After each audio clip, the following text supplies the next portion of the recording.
Hey, welcome everyone to our class in Iyun, where we're trying to understand how the Kodesh Baruch Hu communicates to us through Torah Shebechtav, Torah Sheba'al and take a specific piece of Meitav Sedei, Meitav Karmo, specific pasuk of damage, and trace that all the way through the generations and see what information gets unpacked in each generation and what's left as Torah Sheba'al. Each generation keeps spelling out more and more of the details because we have it Katnas Adara, so the generations get weaker and things have to be written down. So it's always good to just do a recap and to think about to push everything back into the basic problem and to see where we're holding. So here's my basic diagram of karka. Of course, the Torah says you have to give meitav, and you can't give bezibris meitav. That's clear. No one argues about that. There's another pasuk that says kesef, and then it has the word yoshiv, and yoshiv comes to include shavik kesef, and not just shavik kesef, but even the worst shavik kesef called subin. So we have in our piece two Gemaras that tell us different dinim. One solves the contradiction between karka being excluding subin. You have to give the best of your karka. Give subin. One says no, subin is in, and kol shekain, you can give any type of karka, supposedly. You give subin, why not beinus and ziberis? So that was our beginning position, and we had most of the answers were predicated on the fact that karka, since the Torah meitav, is somehow a preference over everything else. That's why Abai said meitavin midiyachin alo, and we needed pesukim to bring other things in. Came along Reb Papa, and he made what I've referred to many times as a Copernican revolution.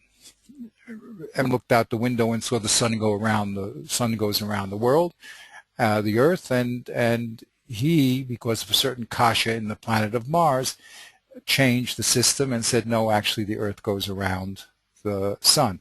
So that was a tremendous. It was non-intuitive. It's not simply what we see. It's not the simple peshat of what we see. But he proved it with mathematics, which were later proven totally fallacious.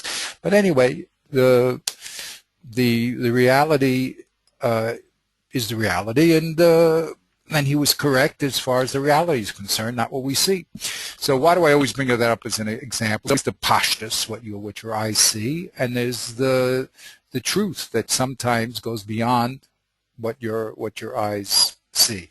So here, everybody was presuming, Abai and Rava, even Rev Huna, that there's some sort of a defus of karka over kesef. Came along Reb Papa, and he changed our worldview. He said, actually, you have to start with kesef. Kesef is what we're talking about in Nezikin. You're not, the Torah is just talking about giving back to the nizak. That's all. And when it said give money back, it then included yoshiv to say shavik kesef and subis. That's a great way to pay back. That's all called meitav. Why is it called meitav? Because you get your money very quickly. If you won't get it here, you'll just sell it in the block or in the next city. So we really started with the pasuk that said kesef is the proper payment. So then how did he now redefine the Torah when it said meitav sedehu? So he said, really, karka has a bechina, has a certain aspect where it's actually worse than kesef and shavik kesef. Why? Because of the limited amount of people who can, the buyers around, the limited amount of buyers. So because of that, the Torah did say you could use it, but only if you use the meitav part. That's snuck in. So that was the Gemara. But the question is, when the Meforshim looked into the Gemara more carefully, they wanted to know what was the hashlachot, what was the consequences of Reb Papa's statement. Did it just innocuously leave everything the same, or was there more subtle differences that will come out of his reevaluation? So the Rif and the Rush and everyone else, I mean the Rif and the Rush, I shouldn't say everyone else, they made everything equal. They said, well, really we did start with Kesef, and Yashiv came along. The Torah said you can use Kesef from Yashiv, and Kesef, of course, Yashiv means Shavik Kesef, and even Subin. So all these things, meaning Kesef to Shavik Kesef, even Subin, you can use to pay back the Nizak. What about Karka? Well, once the Torah said Meitav, and said Meitav was above the line, was in, so it became an equal alternative for the Mazik. And there it is. Everything was really totally equal. Okay. Now, other people said, wait a minute, once you change the Bechina and you say that Kesef is what the Torah is concerned about, so then it's not so simple anymore that even Yashiv is equal to Kesef and Subin. The Ramah, for instance, says no, that the Yashiv now falls down a step below Subin. Kesef really is first, because Kesef is what you really want. And Yashiv is, albeit easier to get, but it's not Kesef. And then Karka, of course, will be the third most difficult to turn into cash, and that'll go down. So then the Ramah has this hierarchy. The Rambam doesn't go so far to make Kesef greater than Yashiv. He says those two things are going to remain equivalents. But he will agree that Karka never really came up to Kesef, and therefore it doesn't have the same value. What does that mean? So then we had this whole other problem of, well, who's going to decide what is an acceptable currency? Can the Nizak say, I don't want your Kesef, I don't want your Meitav, I'm sorry, or not? So that's where we're holding. We're looking at the text, but it really it seems it all starts with Rev Papa. Now, other people will say that, and like we read the Beis Yosef on the tour, that really you're right, everything should be equal. That's really Meitav and Kesef and Karka, everything should be equal. But there's another element here that you didn't think about, which is called Baal Chov. And in Baal Chov, we learn a principle that when you owe someone money, you always have to pay him in Metaltalin before you pay him in Meitav. So that was the excitement that we were doing last week. We'll look into it again to refresh our memories, but that's really what's happening. Actually, so we have a Gemara in front of us. There's what the Gemara says, what the Gemara means, and that's a big problem. You can learn the Gemara simply and not change any of our simplistic view of life, or you could say there's other Gemaras that are going to now interface with this Gemara of Reb Papa and start changing the relative strength of the Kesef and the Shavik Kesef and the Meitav. So that's what's going on here. That's where people are thinking about. They're thinking about these three elements and what are the relationship of these three elements: the Kesef, the Shavik Kesef, and the Meitav. And of course, we have to bring proofs to what we say, and there's going to be a certain area where the proofs are going to rely on Svara. Do we import information from Baal Chov into Zikon or not? Well, that's going to be a Svara. We have no Gemara that says it. We don't have any Gemara that doesn't say it. And we read that the Beis Yosef says, well, if there was a difference, it should have been said. So other people say, well, obviously there's a difference; it didn't have to be said. So this is the intrigue. This is where we're at now, at the level of first the Rishonim, and now that's going to spill over into our Gemara. Yeah, but that's generally what we're really talking about is the again, everything really just goes back to those Pesukim and what Peshat in those Pesukim were. But it becomes a more complicated issue when we explain the Pesukim with a certain Bechina like Reb Papa did, making Kesef the real element, then that's going to have consequences. Some people will say no consequences at all, like the Rush, just every Meitav is totally equal, and other people say no, Meitav now is going to fall below in preference, and then that's going to be the excitement of where we're going. Okay, so I'd just like to do that in order to keep us involved and to realize that we're not doing anything except the two Pesukim. I mean, that's really what we're doing, but we're becoming more educated as to what that Pasuk means and what the ramifications of that is. Okay, so we had the tour. And the tour, well, first we'll read the Rambam just because his language is similar to the tour. Not exactly, but is similar. And some people will say it is the tour, some people say it's not the tour. But the Rambam says when the Beis Din is niskaken, ligvos, ha-nezik, nechasei ha-mazik, so go and metalton techila. That's the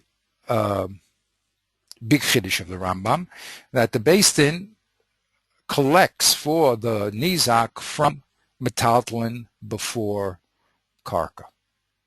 Okay. The only one of the Rishonim that we said something like that was the Ramah. If he doesn't have metaltalin enough, so then we go to his karka. Very good. That's what the Rambam says. Now the Tur, in his Tur Shulchan Aruch, in his Tur, what does he say? Keshabayin lahagvot lenizak nisko. Changes the Rambam's language a little. The Rambam says Kesha Beis Din niskaken, and he says Kesha Bayim Ligvos. He doesn't talk about the Beis Din. Whether that's a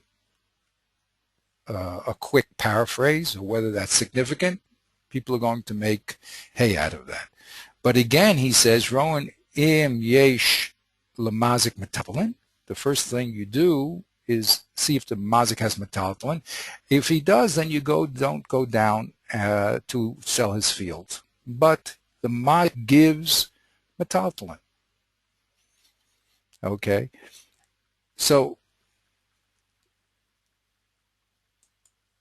that's a very important phrase that we're all going to be involved in the next level of depth. The next thing that the Torah does is tell us about Kesef, the missing element in the Rambam. The Rambam did not say one word about Kesef. So if he is referring to the Rambam, so you'll say the Torah is completing the scene. If not, he's just completing the other element. And he says, even if you have Kesef, then you can give Subin, because Kol Mili Meitav Hu, which is Reb Papa's statement. So the fact that Kesef and Subin are equal, we learned from Yashiv, and he explains Peshat and Reb Papa, right, that they're so equal that they're called good. And then he gives us halacha of shaman, which we had in the Rush. Okay. You taltlin and you go down to the karka. So that was the tour. Now the big problem is, what did the tour mean? What did the tour mean? So we read the Beis Yosef. And the Beis Yosef, the key point here that we have to focus on is that there's going to be some case where metaltalin has a precedent over karka. So that's the case we have to produce. We have to produce where is the case where metaltalin has a precedent, because the Rambam just said it, and over here the Torah just said it. So the question is, where is that case? So the Beis Yosef says a chiddush, that the Torah is telling us that when the mazik wants to give karka and the nizak wants metaltalin, the nizak has a right to claim metaltalin over the wishes of the mazik. So that's the case that the Torah is talking about. The mazik wants to give him karka, and the nizak wants to demand metaltalin. And the chiddush of the Torah, according to the Beis Yosef, is that we force the mazik to give metaltalin. That's hard in the language of the Torah, got it? But that's what he says. So I just put the words in here again. Was the nezek nisko rowan im yesh lamazik metaltalin ein yordan lenichnasav limkom basav lefi haratzon shel hamazik. We don't say that the ronim lamazik metaltalin ve'ein yordan lenichnasav limkor kachasav lefi haratzon shel hamazik. Yes, the mazik. That's the chiddush here. That we're talking about the mazik wants to give him karka, and we say no, we don't let you sell your karka and give it to the nizak. Elda, what do we do to the mazik? That we force the mazik to yitan the metaltalin according to the ratzon of the nizak. Okay, that's how he learns peshat. So that's the case where the metaltalin has precedence over karka. Okay, normally thought it would be the same thing, but it's not true. The nizak can do it. Now, the Beis Yosef scratches his head and he says, okay, where do we see such a... We only saw Reb Papa made everything equal. So he then appeals to what the Rosh said about Balchov. Okay, when the creditor wants to collect, so he can demand metaltalin over the debtor's desire to give karka. So the Beis Yosef says that case, which we learned in Malva, where the creditor has that ability to demand karka over metaltalin over karka, is what the Torah was writing about.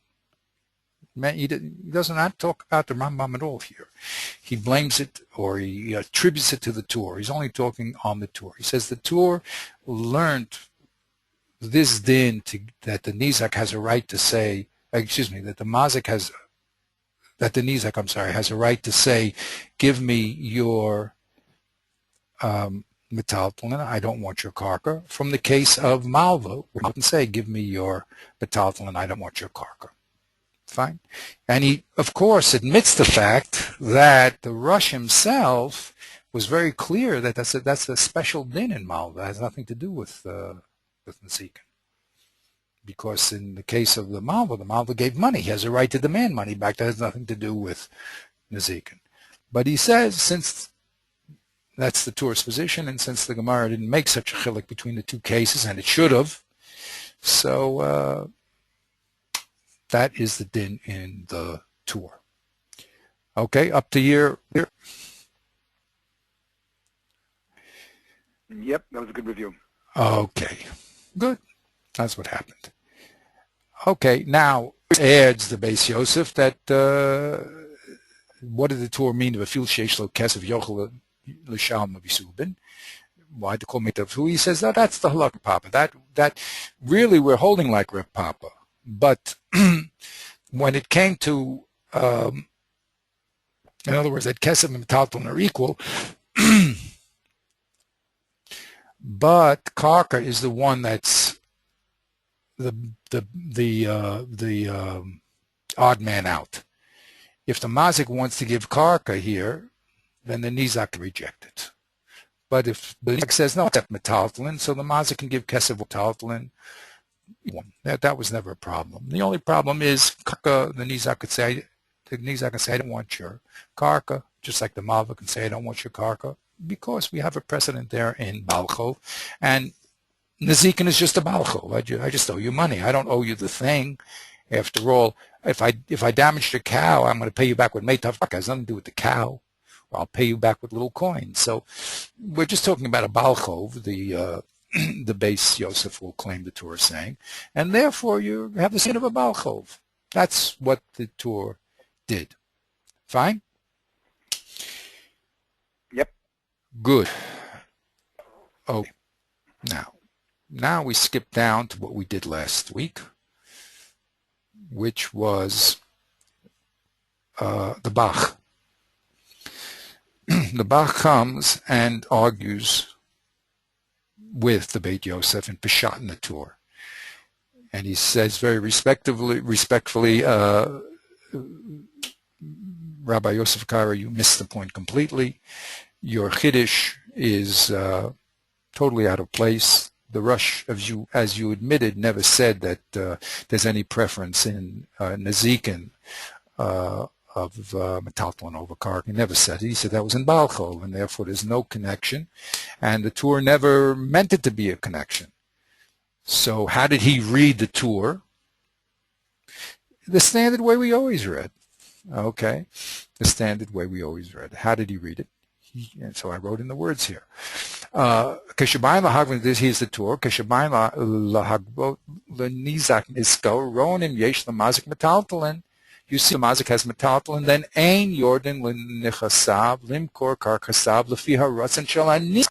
It's the nizak that wants the karka here.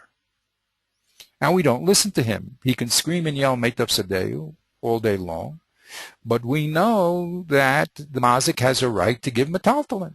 So metaltalin is an equal alternative of the mazik to give it back. And if he has kesef, he can give subin, because subin is equal to metaltalin. So that's our old picture, really, of Rev Papa, where everything is equal. Forget about your importation of the svara from Balchov, and that's Peshat in the Torah, and you totally misrepresented the Torah by reading him that way and by introducing something that was not shaykh at all. Okay, that's what the Bach says. Okay, so we'll just look at the Bach a little more carefully here. Okay, he first near in the Rav Lamad lives so kach mehu the Reb Papa. Reb Papa, as we always knew him. We had a problem, Meitav Sadeu in Midio and Yoshiv Rabbi Shavikav Skil Suvin, and the Gemara concluded, like Papa, that call Mile Meitavhu. That means all metaltalin is Meitav. The Lo Mizdavan Leduchta Chrisa. Levad Mi Karka, the Leslay Meitav. Karka is not called Meitav, in essence, because of the number of purchases around. But the Torah said we'll lower the standard a little, and we'll say because Meitav, the excitement can bring it up a little, so we'll allow you to give Meitav karka. Okay, Levad mi ar delay save Meitav ki hechidikov solei hazrine. Alma, says the Bach, we see that metaltalin is even better Meitav than karka. So there's no, if the nizak yells all day long, Meitav, Meitav, Meitav, from Agamar of Reb Papa, we see metaltalin is even better than metaltalin. Who said the opposite? Remember Rev Huna over there, he said the opposite. He said that karka is better than metaltalin, and therefore we force the mazik to give karka, if that's what the nizak wants. And only if he doesn't have it is he allowed to give metaltalin. But we are not holding like, we're holding like Reb Papa. And Reb Papa said that the revolution here of Reb Papa was to say that metaltalin is even better than karka. And it was Meitav that was brought up. I mean, karka was brought up by Meitav to make it either equivalent or a little lower, as we're going to see. Okay, but that's an important point, says the Bach, that the Torah has to explain, because there was a revolution here in Rav Papa, and we know, Rabbeinu Tam holds like Rav Huna, and that really he can give karka over metaltalin, and the Torah has to tell us no dice. Don't think metaltalin is any less. We've changed that whole svara, and metaltalin is actually better than meitav karka, so he can give it. Okay, and that's the Bach, and that's how he understood the Torah, which is really saying, if I can use my analogy of Copernicus, that the world is as it was. The sun rises and goes around the world, and this little problem you had with Mars, we can solve by showing you epicircles or something. But really, everything is really Reb Papa. So there's nothing to worry about, and there's no new revolution coming in here telling us that Meitav somehow, Metalton somehow is better than Meitav. It's not. Excuse me, that the Nizak somehow can demand Metalton over Karka. It's not true. All the Torah is trying to tell you is that the Nizak can't demand Karka over Metalton, which was the Chiddush of Reb Papa. Okay, and he says it clearly. Look, Ana Yavina Lecha Kedin Chava Meitav. I'm giving you Meitav, which is Metalton. Doesn't look like Meitav, it's only Subin, but it's called Meitav because you can get money back. So that was what the Bach said. He continued, Elohim, Ein Lo Metalton. Of course, you have to give him Idis. Okay. But if the Mazik desires to give Karka, and that Nizak wants Metalton, which is the case that the Beis Yosef said the Torah was talking about, we don't. The Nizak can't force anybody to do anything. He must accept it as Karka. Okay?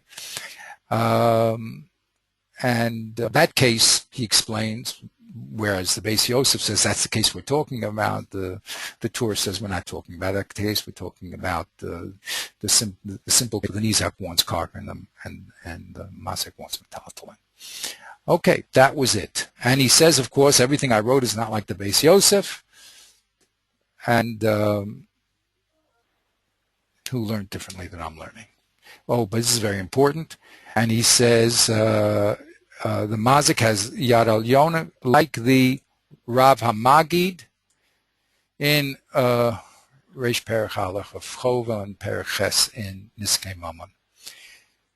He wants to bring a raya to himself, very interesting, from the Maggid Mishnah, who talks on the Rambam of all places. Okay, so it looks like, we'll look at that right now.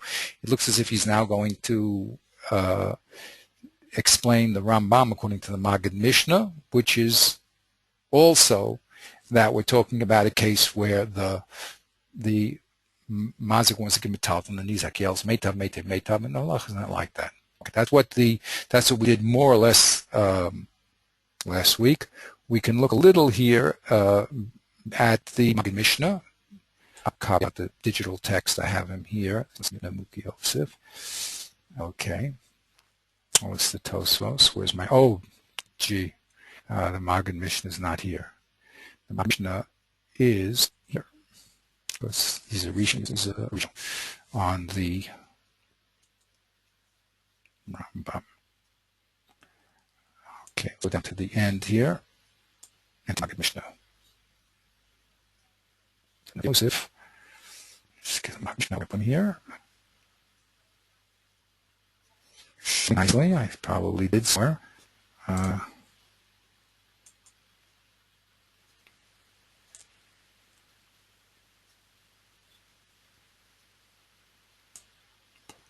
was the middle parrots. Let's do this. 1 second. This the Rashan should be here.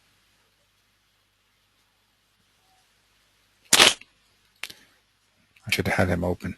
Okay, just bear with me here. Where is he? So much stuff here. Can't find him. Where did I put him?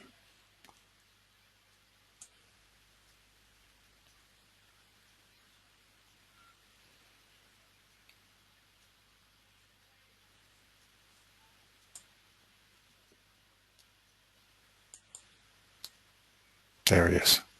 Okay, here's the Maggid Mishnah on the Rambam. Now this is very important because the Rambam is very pivotal. He's the one that came up with the statement that there's a preference of Metalton over Karka. He was the one that really started. The Torah can claim, I'm only following the Rambam. Okay, if that's what he's doing. He's not saying that according to, but that's what the Beis Yosef is presuming. But here's the Rambam himself. What does he say here? Hacholu b'chavro chayav l'shalom lo chamesh devarim ve'elohem. A person, this is Perek HaChovel, if a person damages another person, he has to pay 5 things. Nezek, tzar, ripui, shevis, and boshes, right? And he says, v'chamesh devarim elu, these 5 things, kulan mishtalmi yafi b'nechasav. All these things are paid with the best of his property. Kedin kol mazikin. That's what he says. So he doesn't say the word meitav sedehu here exactly. He says the words yafi b'nechasav, the best of his property. So let's see what the Maggid Mishnah says here. Can you read this? It's a pretty, I'd have gotten a bit of text, but this is the one they had on Hebrew books. It says, so he's, you go ahead, read. Can you read it? If you can read it. So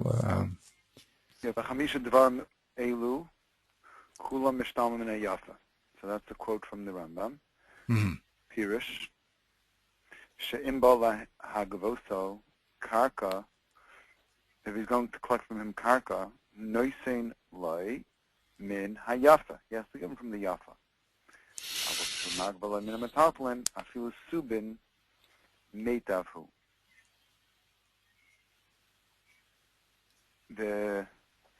That word I can't make. Okay. Velokhan. Velokhan ve'in a terif. Velokhan, he has to take it. Ve'in a terif karka. He can't grab karka. Commotion is bar perches mehalchas niskei mammon. Vadin mevur reish perek kamad bavakama de amar kulan ka'avesin l'shalom meitav. Okay, that just means that meitav. We have to look at that also, but I mean that's kula ka'avos mishalom and meitav. That just tells us that all the different types of nazikin, remember, tachnasin sham kesev, are all in the din of this meitav business. So that really is not the main point here, but the main point here is that the Maggid Mishnah is telling us that the mazik can pay with yafi shemin chasav, which means the best of his field. Aval keshohu, though when he pays from metal subin meitavu. He adds that words into the Rambam. The Rambam didn't talk about, in this particular case, did not talk about metaltalin, right? So really the Maggid Mishnah explained that this din of meitav is only if you give land, but if you give metaltalin, you can give it equally. No hint. And that's how he understands the Rambam himself. The Rambam is just saying that the pasuk means meitav sedeu is the best of your property. What's called the best of your property? Well, of course, the best of your land, but also metaltalin is called the best of your property because imlo nizdaben hachnizam misachrisa. So he takes this Rambam, which looks like a gigantic revolution, giving. No, not here. I shouldn't say that. Here it's not such a revolution because here the Rambam is quoting more or less the Pasukim, but he's not telling you what the Pasuk means. So the Maggid Mishnah is filling it out. He says the Rambam, of course, the best of your property is meitav sedehu, but it also equally means, I mean, that's only a din of land, but we know that the Papa said when it comes to metaltalin, you can give everything. So basically what he's saying is that the Rambam, although the Rambam says the words min hayafa sheben chasav, he's saying the word Shabbat Chasav is lav dafka, or you could say that the Rambam specifically chose the word Shabbat Chasav because you have to explain that Chasav is either metaltalin, which every metaltalin is yafa, or if it's karka, you have to go and select the yafa Shabbat karka. It's very, it's very interesting where he stops Divrei Maskil. Mishtala min hayafa. He didn't quote these words from the Chasav, right? Right. What's called yafa? Min hayafa. Yerushalayim balag v'asek karka. Let me explain.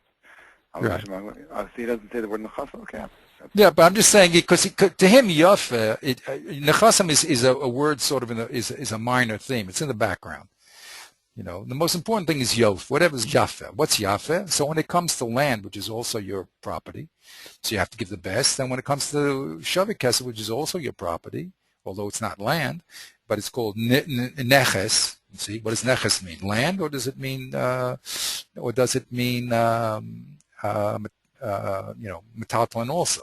So he wants to say no. It's a generic word. This word nechasa, which means your property in a large sense, not in a specific sense of karka.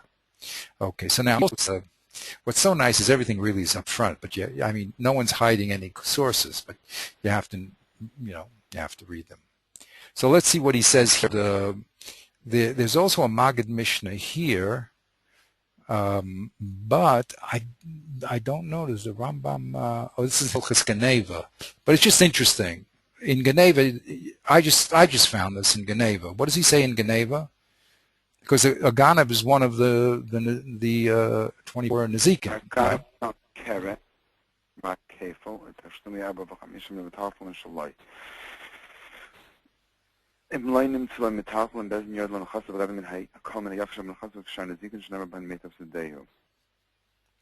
Interesting, correct? What does he say? It has a din that first he needs to pay from metaltalin, and then if he doesn't have that, then we go to his karka and we must take the yafish of karka like other nezikim. It seems pretty clear here that the Rambam, in the case of Ganav, says first you go to metaltalin, right?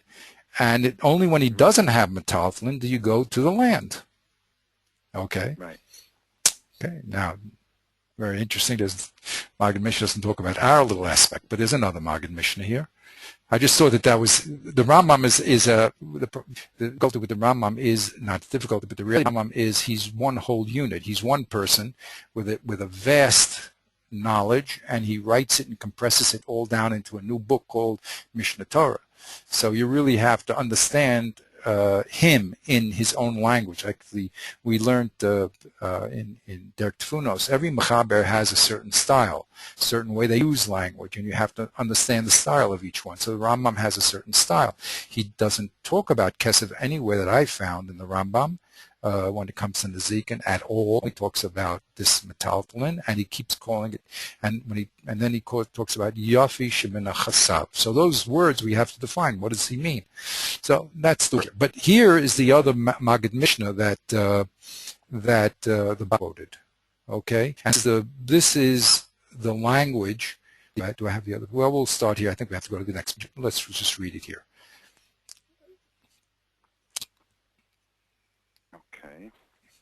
Which one? Hey? Yud. Yud in the Maggid Mishnah. No, Yud in the Rambam first. Oh, no. Did you see it? No, okay. I wasn't able to see it. Yeah, I was probably flipping around.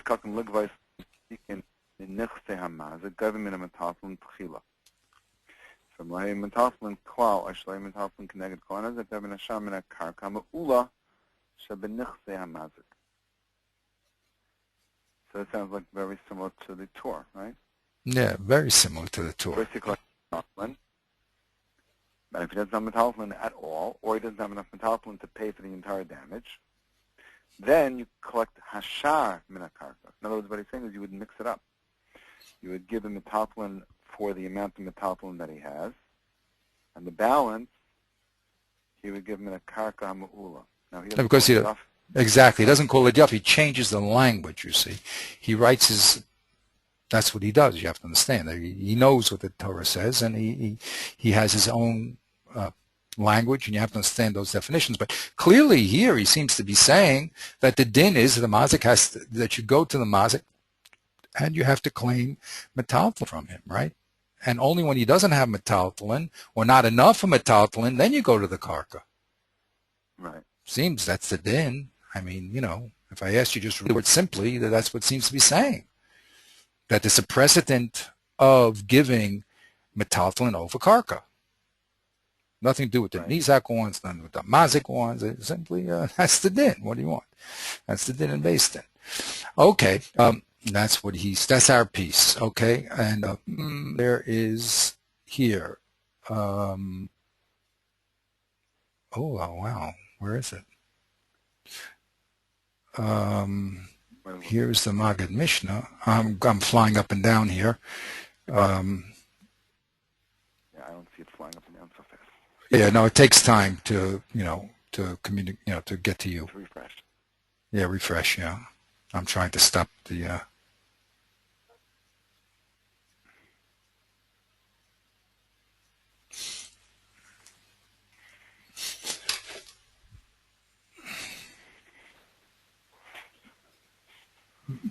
is it calmed down yet, or it's still jumping up and down? Yeah, I see. Because Bezdin is kakin. Mevor parakama. Yeah, Daf Yud Daled. Al Piske the Shavik Kesev. Now, that's why I was going down. I thought I had the second page there. I probably have it somewhere, but I'm supposed to be right after it. My mistake, probably. Oh, there it is, there. The end of the Maggid Mishnah. Here it is. It says, so he says, this din of the, let's get the Roshavas here. I mean, the Divrei Amal. I'm sorry, I'm going back and forth here. But, here, Kesha based in Niskaken, he says, Mavur Baperik. Now, these are very important words, Kesha based in Niskaken, right? Because the Torah didn't say these words. And the Rambam did. So this is a very subtle point that people are going to, again, debate. But the Maggid Mishnah says that based in Niskaken, that comes from Daf Yud Daled, Besugya al Piska de Kesef. Over there, they talk about Kesef and Shavik Kesef. We have to do that Gemara. Okay, it's a very critical Gemara. Okay, because there they're going to talk about Ayoshiv again, and they're going to talk about Karka again. Okay, but as far as the base, then he pushes us over. This Lashon of Rambam comes from Daf Yud Daled. V'chein lamala ba'oso perek ahead machlokus amarai. Right? There's a Amarayan. Pasek or Pasak Rabbeinu. Pasak Rabbeinu Akra Papa. Rabbeinu Ben Yeshua. And he's V'chein dasa hilchas. Okay, Hilchas Gedolos. Yeah, that's. I think it was like a Gaonim. I tried to find the save. I'm sure it's around there. It wasn't. I couldn't find it in Hebrew very quickly, but it's important because they're trying to get ammunition. Again, the Ramchal says that your statement is true only if you have proof. So the best thing to do is have someone who said it. If not, then you have to show through an inference or that it's true, or the worst thing in the Ramchal's language is svara, because svaras are not as crystal clear as black and white. They're very, very powerful, and sometimes that's what we have to do. Anyway, this is the Maggid Mishnah. So the way that the Bach learns the Maggid Mishnah in the Rambam is that there's an equality here. Even though the words of the Rambam seem to be giving a precedent of Metatalin clearly over Karka, he's going to push in this whole idea again that the Mazik is claiming Karka, and the only thing the Rambam is telling us is that he doesn't have to give it. You understand what's happening here? There's one. You read the simple thing in front of you, the simple case. The sun is going around the world, and now they're making this an Akimta and talking about it as if, wait a minute, we're in Beis Din now, and the Mazik is, Nizak is demanding Karka, and the Rambam and the Nizak and Mazik wants to give him a Metaltalin, and the Rambam's saying, nah, you give him a Metaltalin, just like the Mazik wants. Okay? So this is a very dochek reading in the Rambam. Okay? But that's what's happening here. I mean, you can't get away from it. So to say this in the Torah is a little easier because the language of the Torah, first of all, we can presume that he's following the Rush, and second of all, the language can hold that, and it's the Beis Yosef's language that's a little bit strange in the Torah. In Rambam, it's much harder to say, but they're going to now do it on the basis of those words based in. This is called his based in, going to start telling us. And really, what does the judge do when in such a case? Now, wouldn't it be nice, like everyone says, if the Rambam would have spelled that out? But he speaks briefly, and again, they'll tell you this was all in his concept package when he compacted these few words and wrote them down. Okay, but this is what we're going to get into. All right, but that was all just to see these last two lines of the of the Bach. Where was it?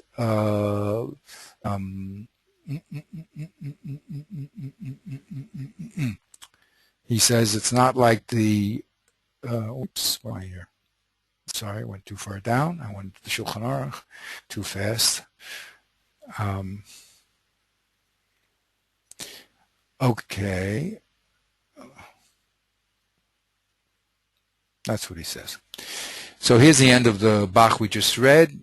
It's not the Peshat in the Torah is not like the Beis Yosef, but it means, just like I said, the Mazik is yelling, the Nizak is yelling Meitiv Karka, and the Nizak wants to give him a Metaltalin, and all the Torah is saying is that look from a Metaltalin first, and you don't listen to the, you kiss from the Metaltalin, I'm sorry, and not from the Karka.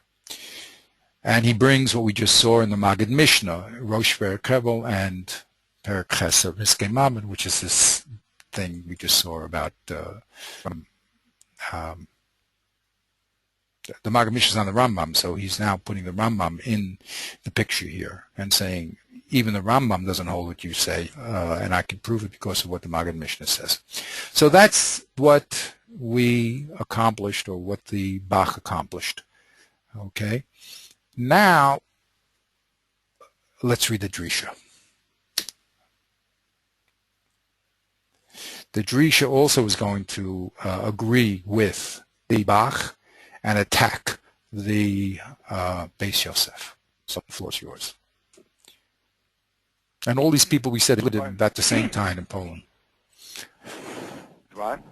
They all lived at the same time in Poland, just about the same time. They're all Polish. It's very interesting that the tour was accepted, but I read recently that 3/4 of the Jews lived in the Polish area, in there, and also a little Latvia. But that area, before Rahmanistan, Holocaust, that was the central area for the Jews. Jews had pretty good life sometimes. Okay, there was always we'll see, the Shah was chased by the Chomenki, I think it was called, barbarians. But the Polish prince, whatever, invited Jews in and gave us a good time there, and Judaism flourished throughout Poland for many, many centuries.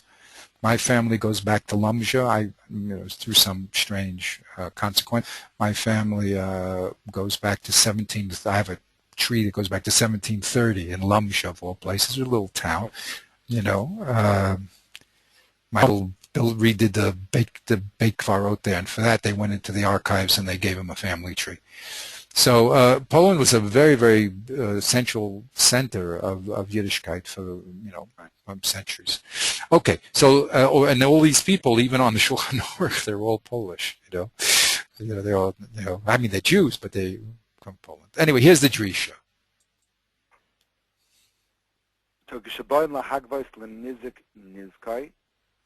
Okay, this is my gray. You can forget about that. So.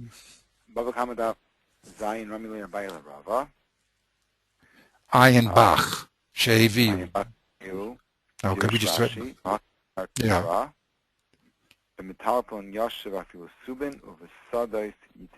So saying that the psukim are not a stira, because with metaltalin, when we pay metaltalin, we pay subin, and sadais we give meitav. So that's why it's not a stira. Right, and it seems equally. I think he's saying it's equally. Like he's saying, like was Rashi's inferring, with metaltalin you give a filu subin, and with sados you give meitav. It's they're on the same level. There's, what I mean? That's what I think he wants from Rashi. They just to say they're both equal. It just so happens when you're talking about Shavik Kesef, you can give even subin because that's all meitav. And when sadas, you have to give the meitav. But don't say any precedent one over the other. Okay. V'shuv gar sin daf tes. Well, v'shuv gar sin, my kid just walked in. Okay. V'shuv gar sin and daf tes. Rav Huna amar oy kesef oy meitav. That would Gaius, that Rav Huna says oy kesef oy meitav. V'ilaflay yashal afilu subin. V'en yachal amar lamazik tzrach u'mechar v'aysi lizuzi.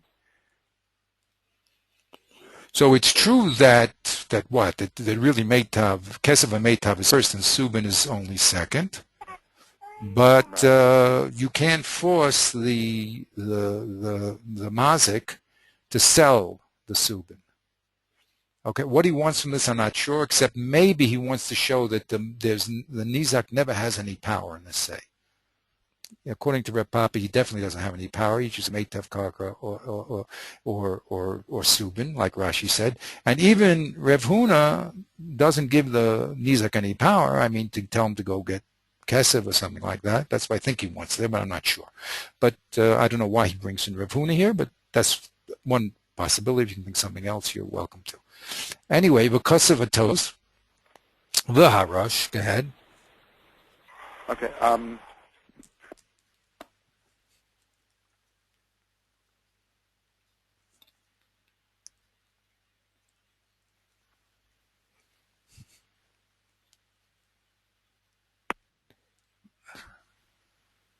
Yeah. Okay.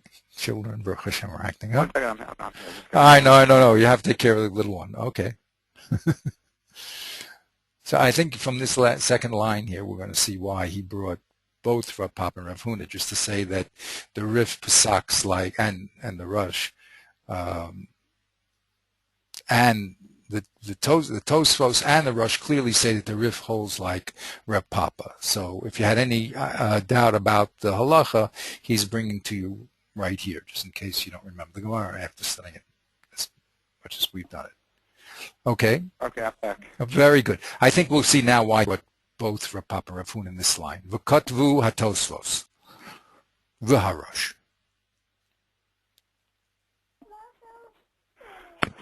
Because of Taisus HaRush. 1 second again. Okay.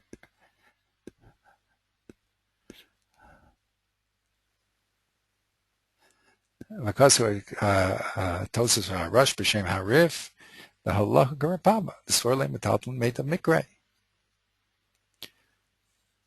It says when the Tosos brings the Rif, and when the Rush brings the Rif, they both agree that the Rif is holding like Rapapa, that metalton is called Meitav. No problem.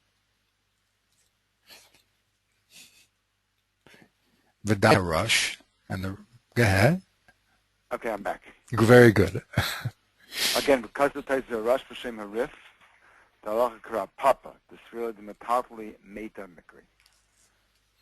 So the Taisus HaRush by b'shem Harif, that the halacha is like Rav Papa. Right. So they both the Tosfos and the Rif, when they quote, both the Tosfos and the Rush, when they quote the Rif, they clearly say that the Rif is holding, whether, I don't know, Rif himself says it, but they say really that the Rif is holding like Rav Papa and not like Rav Huna. Okay, that's probably maybe why he brought Rav Huna before. Okay, now he says Vaita. The Dayak Harash, the Afilu, is like Kesef, like Karka, Harashus Biyadai, Litenlai, Afilu Subin. The Rush writes that even if he has Karka or Kesef or Karka, it's up to the Mazik to give even Subin. Okay, so you see very, very clearly that this nothing to do with Rav Huna. Rav Huna would not say that, but the Rush clearly says that that's Kesef or Karka. There's no problem with giving a Subin. How does he know that? That there's no priority, no Nizak can force Karka or Metalton or anything. I mean, the Masik just gives what he wants. How does he prove that? Go ahead. It says, as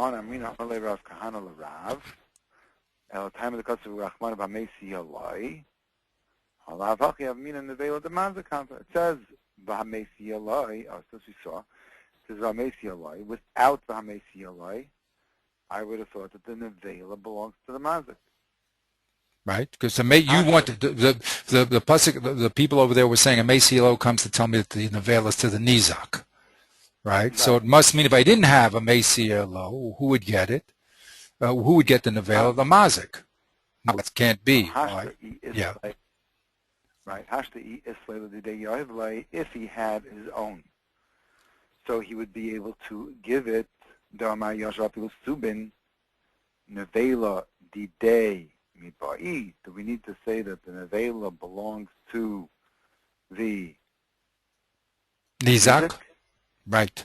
Why do I need the pasuk v'amesi yelo to tell me Nizak goes to the Nizak, that the male goes to the Nizak? It obviously goes to the Nizak. Because even if the Mazik gets it, Yoshev tells us that the Mazik can give his own Nevelas back to the Nizak. So certainly he can give the Nizak's Nevela back to him. Right? So he says the pasuk of v'amesi, yeah. Right, so what did he just say? The Vizol de Rav Huna, Lema de Isra Kra, de Isra Kesef, I made that. Ella. 1 second. V'i Issa Rav Huna, and if the halacha really was like Rav Huna, the Gemara should have answered Rav Kahana and said, Lema de Itzteri Kra, de Islay Kesev, O Meitav. It's true if the Mazik had all three, he could give the Nizak back to the Nevela that he got from the Nizak, right? So we wouldn't need V'amesi Alo. But what happens if the Mazik had Kesev and Karka and the Halach was like Rav Huna? So then he couldn't give he couldn't give the metaltalin back, right? He couldn't give the Karka back. So you would think that the Mazik has to accept the Nevela, right? Comes along the pasuk in that case for Mesielo to say no, the Mazik can even Nevela back in that case, right? That's what the Gemara should have attacked Rev Kahana. He said, "What do you mean we don't need V'hamesielo that says that Nevela is to the Nizak?" Sure we do, of course. The halacha is like Rev Huna, and if he has Kesef and Karka, he can't give his own Nevelas, and he can't give the Nevela back of Yashiv. He can't give the Nevela back of the Nizak because Yashiv doesn't apply. So the Chiddush of V'hamesielo definitely tells me in that case that the Nizak gets the Nevela, right? Because normally I would say the Mazik has to keep it, right? So that's a raya, says the Rush, a beautiful raya that the halacha can't be like Rav Huna, because the Gemara would have answered it. Obviously, he would have said, "What are you talking about? We need V'hamesielo when the Mazik has Kesef or Meitav. There he can't give the Karka back of the Nizak. He can't give his own Karkas back, and the Torah had to Machadesh that the Nizak keeps the Karka." Right? So the Gemara never answered that. Never answered Rav Kana that way. So it must mean that they held that there is no preference of Meitav and Kesef over Metaltalin. Right? And they're all equal. Beautiful raya of the Rush. That was his raya that the halakha is like Reb Papa, and that also the Mazik can give anything he wants. Okay? That's what he says. That's what the Drisha brings to us, to our attention. Okay, so according to it's clear that the Mazik can give what he wants, because once you say the Mazik can't give what he wants, i.e., say he can't give metaltalin, then you'll end up with a kasha with that Gemara. Right. So you see right away, and now the other people have to now jump in and defend the Beis Yosef against this attack. Okay, but that's what happens. Okay, all right, Visham. So anyway, he just brought a riot of the Rush that everything is equal. Okay. Right. Like he's saying, because he started off saying, the halacha krapab is really metaltalin meitav mikri. Exactly. Okay. And exactly, Meitav Mikre, and it's not less in any way. That was Reb Huna. We don't hold like Reb Huna. I'll show you the Gemara doesn't hold like Reb Huna from this case of Reb Papa. And don't tell me any of these stories that there's any precedent anywhere of metaltalin, of Karka over metaltalin, like you want to say. You want to say when the Mazik wants to give Karka, the Nizak can yell out, "No, I want metaltalin." That's what the Beis Yosef said. He said, "Get out of here. The Mazik can give what he wants." If the Mazik wants to give metaltalin, he can give it. If it's Karka, he can give it. Anyway, let's go back to Visham. V'sham l'fnei zakasav harash kol shemuto alav l'praya bein nizikin bein l'mal chayiv perei lefi datai v'loi lefi dat hagoyva. The Rosh writes before this that anything that one has an obligation to pay, whether it's damages or bal chayiv, he pays according to his own desire to pay, and not according to the desire of the one who is being paid. Right. So it's owed up to the payor, not to the payee. Clear as a bell. Exactly. Both in Nezikin and both in Balchov. He says even Balchov, which is a Chiddush, but he says it. He says clearly, right? Both in Nezikin and Balchov, the one who's collecting the money back, Goveya, has nothing to say about anything. So look at this. It's very important because the Rush here took Balchov and pushed it in the other direction. You see, right? We thought Balchov, the other people wanted to bring Balchov. There's a raya that the debtor, that the Malva can say, no, I want metaltalin over karka. He says nothing doing. Whoever's paying back has a right, exactly, to pay back equally with all three. And he says it, kagon. Oops, I'm just going to move that up a little so we can see. For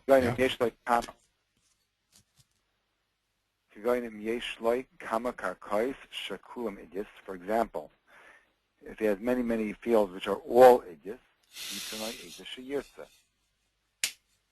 why did you have to give that as an example? In other words, even though the payee may say, I want the karka on the north side because that's closer to my field, the payor could say, nothing doing. That's idis. The one on the south side is idis. I'm giving you the one on the south side, and that's it. And he has to take it. Okay, now he just says halacha here. He just says that's the facts. Okay, again, we don't know all the background why he came to that conclusion, but he definitely says that's the conclusion, that the poreya, the guy who's paying back, is the guy who's in charge completely. Okay? And even when it came to two different pieces of, but that really, the reason why he says that, because that's really what the Torah said. Later on, I think we have to read the Torah back again. The Torah later on, he said that the mazik can decide north or south, right? Which one. The nizak has no power over there. Okay, but it's no proof to anything. It's another example of where the nizak has no say and all the cards in the hands of the mazik. Right. Okay. V'chein. Yep. V'chein im yomer hanizak tenli beinanus. V'mazik omer einei roitza ki him chavivim alai. Ein kaifen oiser lite. It sounds like it's going to be giving him something better than beinanus in that case. Yeah. Yeah, so he wants to give his idis, right? Right. So we're fine. We don't force the mazik to pay with beinus. We let the mazik give the idis if that's what he wants. Exactly. To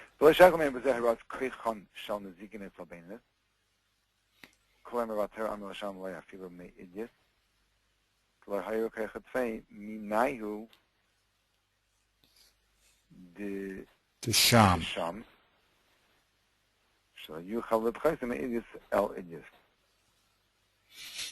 What is he saying here? Remember, we had this. Go ahead. Right. Go ahead. Yeah, please. So we said that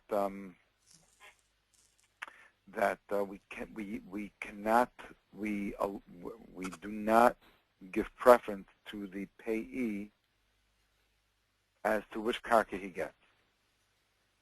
Right? If he wants to give him this idis or that idis, that's the one the mazik gives, and the nizak can't say he has a preference. Okay. Now remember the Gemara said knocked out Abaya. This is a long time ago, but the Gemara knocked out Abaya's whole peshat of the mazik when it comes to beinanus doesn't have to pay. In other words, if the nizak wants beinanus, he has to pay at the higher price. That's what Abaya said.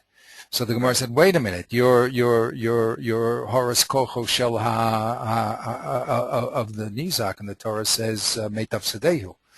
Okay, in other words, that was the knockout of Abaya. So here it looks also, if we don't let the Nizak be involved as the Rush, maybe you'll think this is against against the spirit of the Torah, what the Torah says. The Torah wants to give the Nizak power. That's why he's getting Meitav, And here, if you're going to say that he all of a sudden you're limiting his power by saying, no, the Mazik has all the power to give what he wants, even if from two different idices, and So maybe you'll say that. So he says, no, that's not called Haros Kochot Tvei Minaihu Desham Shalo Yochel Litchos Mi'idis al Idis. This case of where the Nizak wants Baininus and the Mazik wants to give Idis is not, and we said the Mazik has the cards, is not called hurting the Nizak, because it's just like the case where the Mazik wants to give Idis B and not Idis A, and we say the Nizak is out. He's making an analogy. So we're not really knocking down the Nizak. This is somehow a power that he was never given. Just like he can't decide which Idis, he can't decide which he can't demand vainness over Idis. This is all very subtle stuff because, that was this whole problem there with how Abaya was learning. We knocked out Abaya. Okay. But let's leave that. Okay. But the point is the point. And that here, and here's the Drisha, I put it in red because here's his conclusion. Oh, no, here's the Rush. I'm sorry, because it says Ayin Sham. The Rush concludes. He can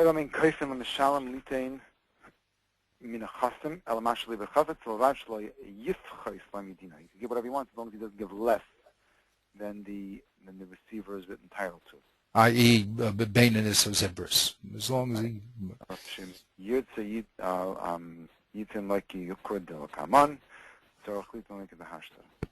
Okay, that's one place, remember? Right. Okay, where he can't, the Mazik can't say, well, my property is going to be going up in the springtime, so you take that springtime property. That's he doesn't have the power to do that. Okay, Ad Kan Lashono. That's the end of the Rush. And now here where the Drisha picks up. Right.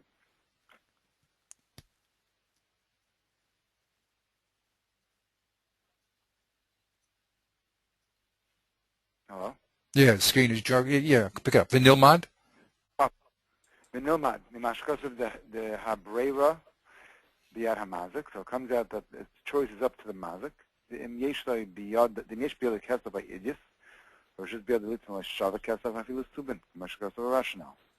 Right. So Nimad, I just added the word Tur. So this is where the Tur got his din from the Rush. Just like the Rush said that if you have kesef and idis, you can give subin equally. There's no precedent. So that's where the Tur got his din. Okay. Yeah. Omishum the gam who nikra meitav. That means metaltalin.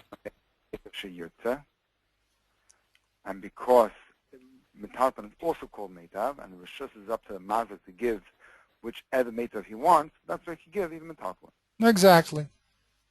Umine, and from this we can also derive.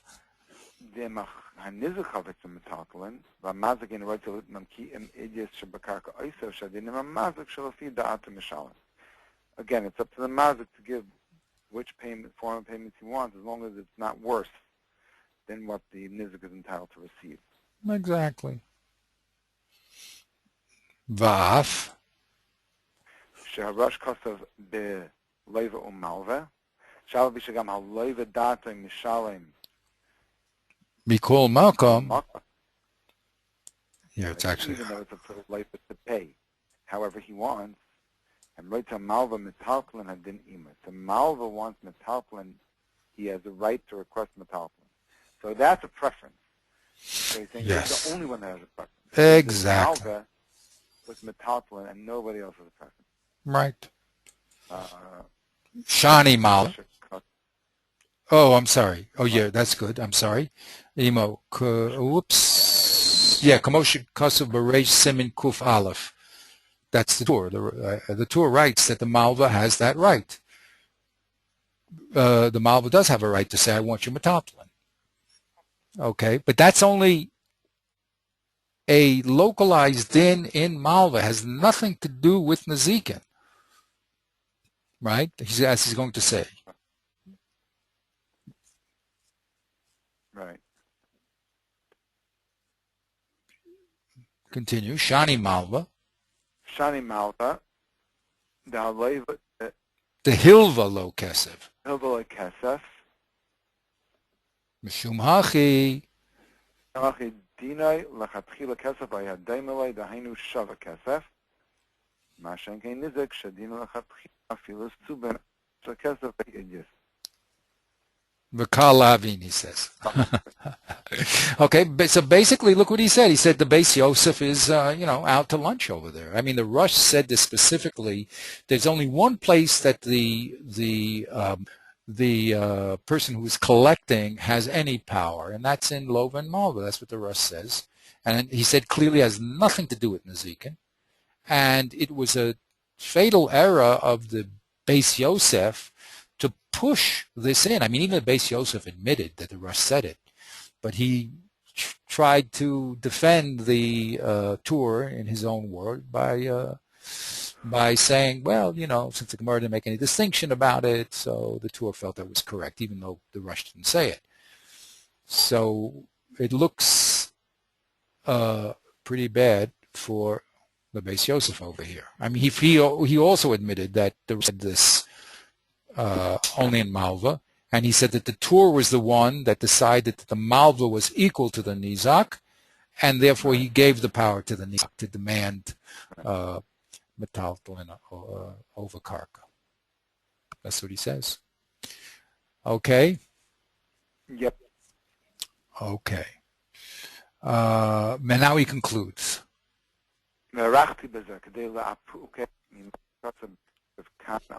Rabbeinu, Ayin Sham. The thing I would put here in order to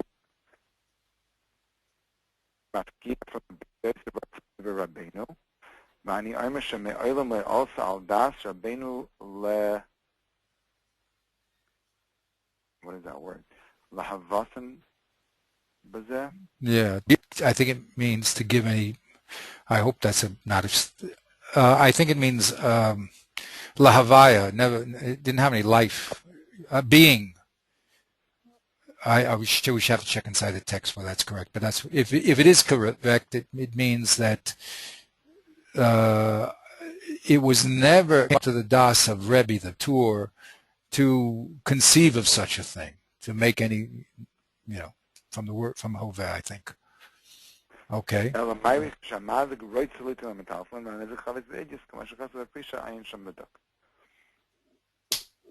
Okay, so that was a spelling out of the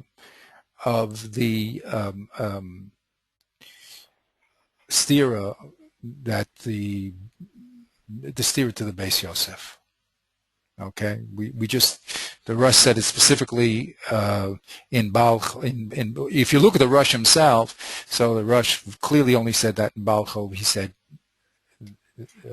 there's special reason over there, and everything else is equal. And the presumption here is that the Tur is following his father, the Rush, right? Right. And therefore, he's clearly talking, just saying that the Lova has no power to yell the pasuk Meitav, Meitav, Meitav, and we go down to the metaltalin techila. Okay, and no mention of the Rambam here. Okay, so this is pure. The way I see it, this is purely saying that the Tur is following the Rush, and that's his halacha, and just like we learned in the Bach.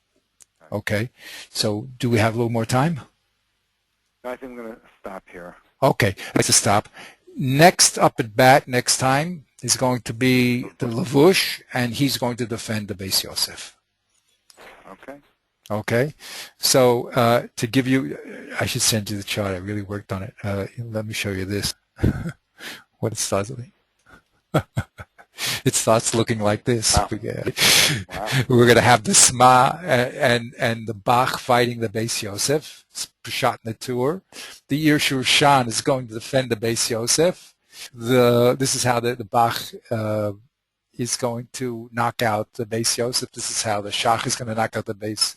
He's going to, knock out. The Bach is going to knock out the Beis Yosef this way.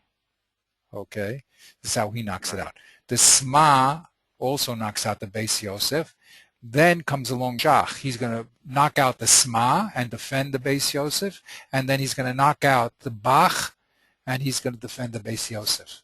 So it's going to be exciting. Oh, and then he's going to he's also going to reinterpret the Maggid Mishnah. So all the proofs that we just brought that looks like the Beis Yosef is on the ropes, the Shach is going to, the mighty Shach is going to come in, and with a swift glance of his sword is going to remove all the rayas that everybody brought before him.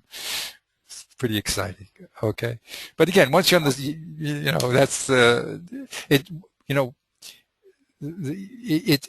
I always tell people it's all 2 and 2 is 4. It may get a little complex, but really no one is saying anything more than 2 and 2 is 4. If there's not 2 and 2, in other words, they're very clear what they're saying. It just so happens that they're very deep. So you have to hold head. Imagine the Shach saying that you're over in 20 minutes. So, okay, the Vilna Gaon is sitting in the audience. He can get it easily. But without all his background, it's very, very hard to know what's going on. But once you're in it, so then you can understand what's going on, with the help of the roadmap. Okay, have a great day. We'll see you next week. Very good. We'll see you next week. Call too. Goodbye.